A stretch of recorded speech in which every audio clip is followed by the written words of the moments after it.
So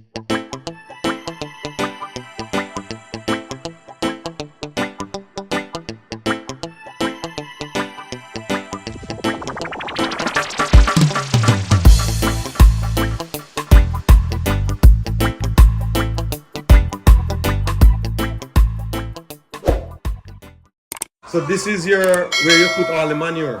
For the time being, this is what we've had to do because of the concrete setup.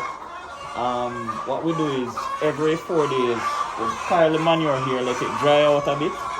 Because the challenge with the concrete is that it allows the water to mix in with the manure, and it breaks it down.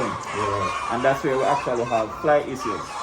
So we dry out the manure for a week and then bag it and try and move it out of the operation. So I was away for 3 weeks because I got married. Yes, Mr. Gray just got married a week ago, right? 2 weeks ago. 2 weeks ago. Congratulations. Yes. Yes, and when I came back, I realized that the manure actually wasn't being moved out. So we had to be bagging up all of these bags. Were bagged up just and since I came back on Friday. So management of your operation, of any farming operation, is an everyday affair. You cannot walk away and leave it for 1 day. Or else you're going to have issues. Yes. And issues bring mortality, and issues make things go wrong. Yes. So, you know, if you have to go away for a little time, you have to have somebody that is very, very, very, very capable of taking care of your farm when you're not around. We had some staff that were here. We actually brought in persons so I could take a break. And some of them did not show up. So, you know, we were able to get the facility cleaned, but I realized the manure was piling up and we had to get rid of it. So as you can see, we actually have our fly baits on the bags. Oh, that is fly baits? Yes, that's fly bait. It's actually a bait that we imported about 2 months ago to keep the flies under control. Oh. And what happened as the fly touches it, it's dead. Yes. So we've had to be spreading it in bulk now just to get back everything under control. And I know within the next 2 weeks... You can let go some of the chicken underground here. Yes, so you know, interesting you mentioned that because ducks and chicken. What we want to do in our next facility is to integrate rabbits and chickens. Have chickens on the ground. Yes. Because they'll eat up a lot of this fly stuff all and of the these larvae, flies, and all they'll of clean this. up all of it. You don't even have these flies in here. Yeah, man. They'll keep the place clean for you. We have a colleague of mine, Michael Barnett, who has done some serious work with the black soldier fly. Right. And the black soldier fly larvae. And when he came up here, he actually found the larva here.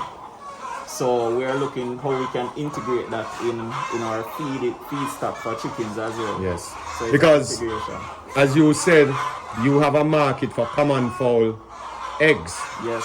Which is where you can feed all of this with common fowl and sell the eggs. Yes. Because there's a market, there is a niche market for common fowl eggs. Yeah. And this is it. This is how you can feed them. Because I actually do that on my farm. I have a lot of chickens on the ground. Yes. And they eat all the larvae or anything that is on the ground.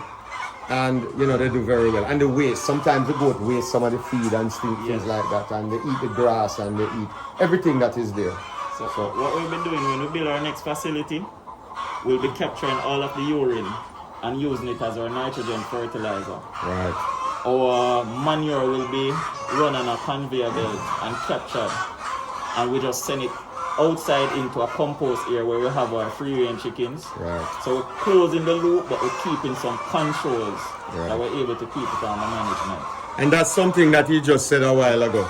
I like the H-type cage frame setup, and with the H-type you can put conveyor belt under them, and then you just run the manure off it and come to one side, and you know, you have better control. And in the urine, you are able to control the urine through a conveyor belt system. You can capture the urine because it's excellent manure.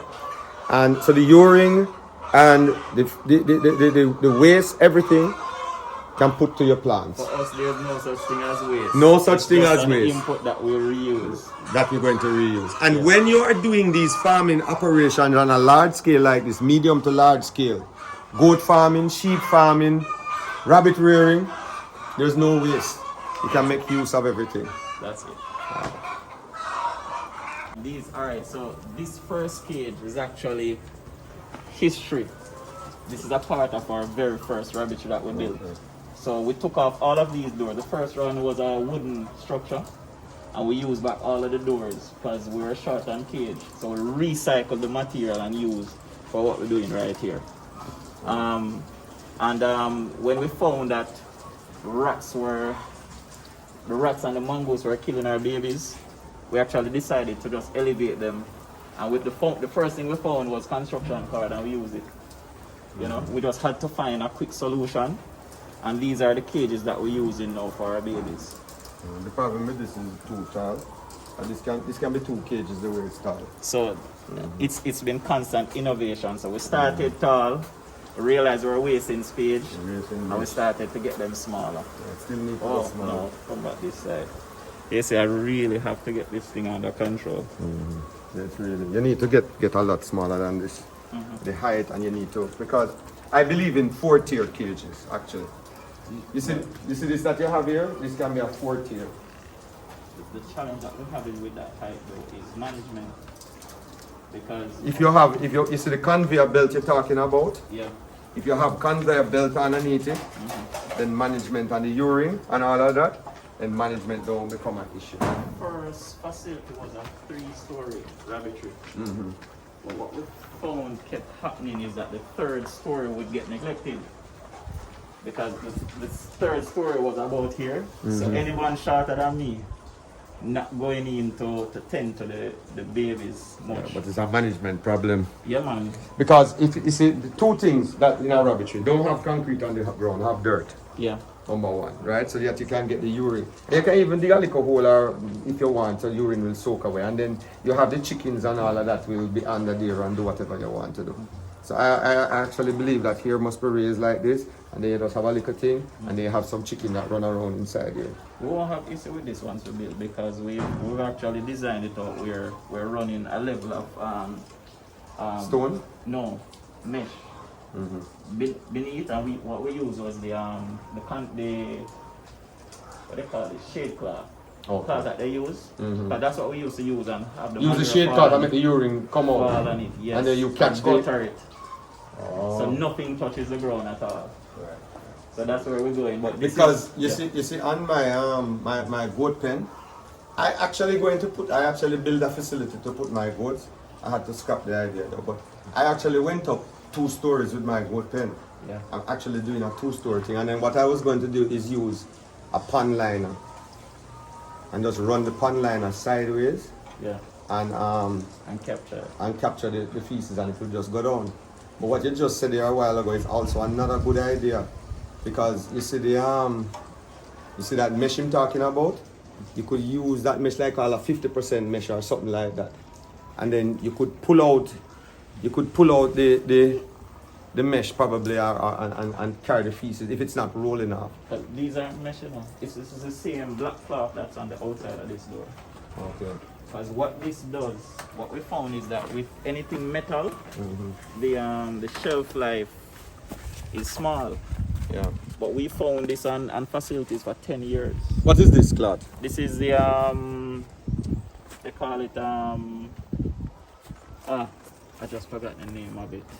This So one? they use this on chicken cubs. Chicken cubs. It's It's nice. awesome.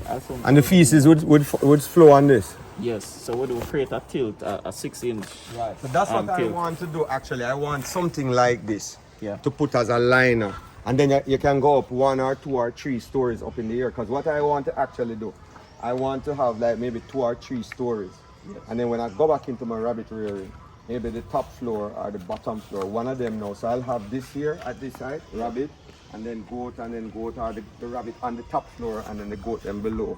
And then use a pond line or something like this to send the feces down. So that's what I was thinking of. So if I'm going to build a new facility, for example, to build a facility this height and to build it 20 feet high or 30 feet high in the air, the money is just a little bit more to make it taller. And then you're just going to put in floors as you go along. The thing is, from a management perspective, all your workers is in one pen. When you have to move workers from here to there to there to there, but if you have all the workers in one facility, you know, economies of scale, the whole of all of that is much, much better. That's it. So that's what I think that I want to do, and I want to introduce that to the public. You know. because this is the first facility we do. This is what we use to capture. So what is that material? What is This is and how where it sell and how you get this? I found this at Ace Hardware. Yes, I have this. Every How chicken expensive? house, this is what they use. How is the chicken house? How big it comes? They come in. In a roll? They come in. So when you buy a square foot, when you buy a foot, it comes 6 feet 7 inches wide. Oh. And you just buy the length you want. And you can stitch it and all that. Yes, you can stitch it. So what they call this? This is plastic curtain. That's the name of it. Plastic curtain. Yes, plastic. And curtain. it can manage the sun. Yeah, man, because this is built for this. These chicken houses are about 20 Plastic years old. curtain. But it is not waterproof. Liquid will soak through. No, man, it's waterproof. It's waterproof? Yeah. Water don't go through it? No, but what we did, we use the roof of the bottom rabbit cage Uh-huh. as the tilt. So instead of using 2 mesh, Right. we just put one side 18, one side 16 inches, the other side 24, and just run the curtain on the top of it. What I do is usually I recommend 8 to one side and 17 to the other side. Yeah. And then do the tilt. Because you don't need such a wide space at the back. That's true. You don't need, the rabbit will lie down around there and to the front it can stretch. So my way of thinking that you need about 8 inches to the back and 17 to the front, and then you have that tilt. What's the dimension I of usually the cages you use? think like about 20, the depth usually about 20, 18 to 20. You don't want to go 24, it's too far to reach in. And you can go anywhere from say 16 to 24 in the length like this. It's a matter of your litter size and all that, Okay. that kind of thing.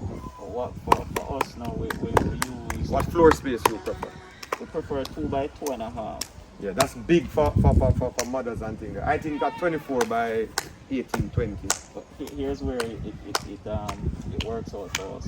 When we have in a nest box, the nest box takes up about half of the space.